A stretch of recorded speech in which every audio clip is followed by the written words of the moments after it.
it's like there seems to be plenty of evidence.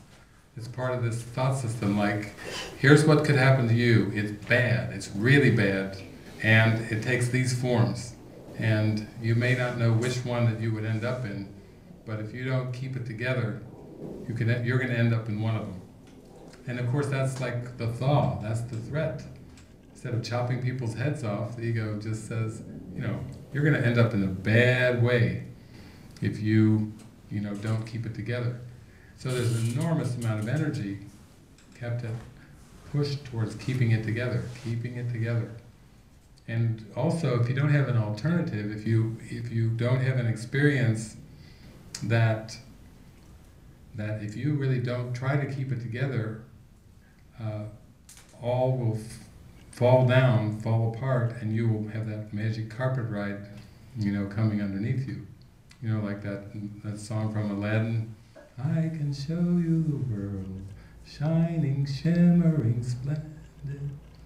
Tell me, princess, when was the last time that you let your heart decide? A whole new world, a new fantastic point of view. No one to tell us no or where to go. That song is a great song from that cartoon movie, but it's just saying, if you allow things to crack up, and Maria was describing it so graphically, where you go for all these things, and then in the span of 1 year, not just one or two things, but it's just like boom, boom, boom, boom. It's like a crash, where they all, like Humpty Dumpty, come crashing, tumbling down, and then you have an experience, like Donna's describing, of the surrender of being totally carried, almost like being able to breathe easy and just being lifted and carried along.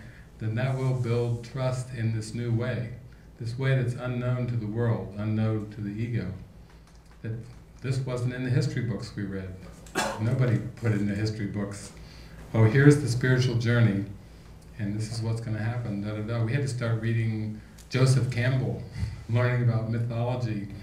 Somebody who had a broader picture, who studied over the centuries and started to look at myths and things like that. Because without that broader picture, history is kind of narrow. It's just a matter of who's telling the story. It's really it's just all these different perspectives. So I think that's a good example that you go through a disillusionment, a surrender phase of giving up, and then you have to let the trust kick in, and you have to be willing to not only hear it, but to follow it.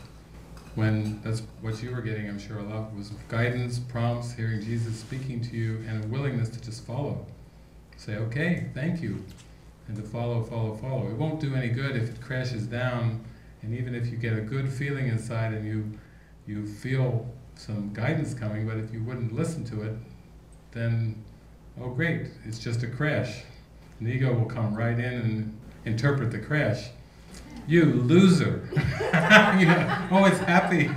It's happy to come in and give you, I'll tell you what's going on here, you loser. It's guilt, guilt, guilt. If you're not going to get the Holy Spirit's or higher interpretation, the ego will gladly fill in the blanks, So we go through that. Yes? I just want to make a comment. What you were saying earlier, and sort of alluding to what Donna was saying, and someone else was up front talking about wishing for things. Well, for at least a decade, if not longer, I said, I don't care about the material things, I just want peace of mind. Holy shit, if I'd known what I was actually putting myself in, that's when the shit really started coming down. I was assaulted by this part of life, that part of life, and I thought I was saying turn off the spigot. No, what I was saying is, Spirit, beat me down until I'm finally like the AA bottom. And as we spoke yesterday, I guess it was, I finally found the bottom. But if I'd really known what I was going to go through to get to my peace of mind, I'm not sure I would have said, all I want is peace of mind. Yeah, nobody knows that. Yeah. I remember one time they were interviewing Mother Teresa, and they asked her, they said, you went through this kind of transformation and this calling and everything like this. And they said, the question for Mother Teresa was, if you knew what would follow after you picked up that first person, the first one, off the streets, if you knew what would come after that, would you or would you not pick that person up? And Mother Teresa didn't even hesitate. No, I would not have picked. I let him lie there. You know, this is Mother Teresa. She did not even pause, because no one knows what to anticipate. The Spirit is going to have to build faith and trust in this journey, because tumbling down that rabbit hole, you know, is not usually experienced in a positive way. It's like a letting go of control, letting go of thinking you were in charge.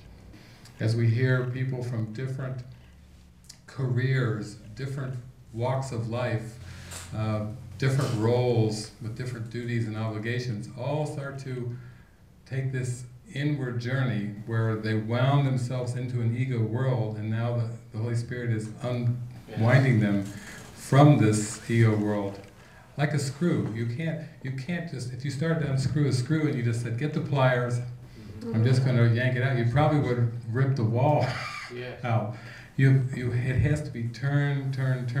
You have to be unscrewed out of it, and the Spirit, you know, has to direct the way.